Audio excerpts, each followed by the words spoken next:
Long COVID seems to be a brain injury, scientists discover.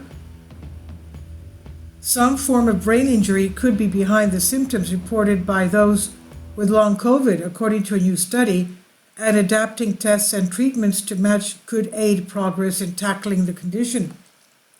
Analyzing 203 patients hospitalized with COVID-19 or its associated symptoms and comparing the results with 60 people without the infection, researchers noticed elevated levels of 4 brain injury biomarkers, key signal of biological change in those infected with COVID-19. And what's more, 2 of those signs of brain injury persisted into the recovery phase, suggesting that they continued even after the COVID-19 infection has gone. Levels of those 2 biomarkers were even higher for people who also experienced neurological complications with COVID-19.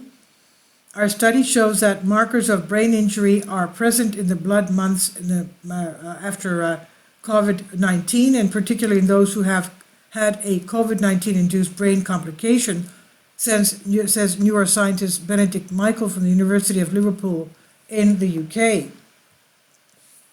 This suggests the possibility of ongoing inflammation and injury inside the brain itself, which may not be detected by blood tests for inflammation.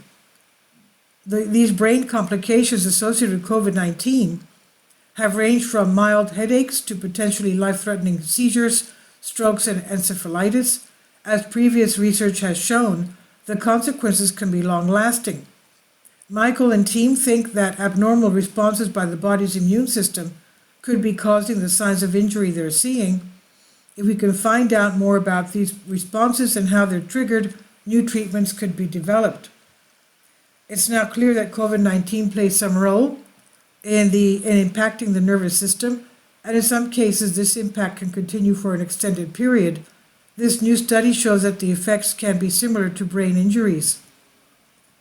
The clinical characteristics of our participant cohorts and the elevation in brain injury markers provide evidence of both acute and ongoing neurological injury, write the researchers in their published paper. And the researchers are already hard at work following up on their study, looking at how the damage caused by COVID-19 and the associated inflammation might lead to cognitive problems and mental health issues further down the line.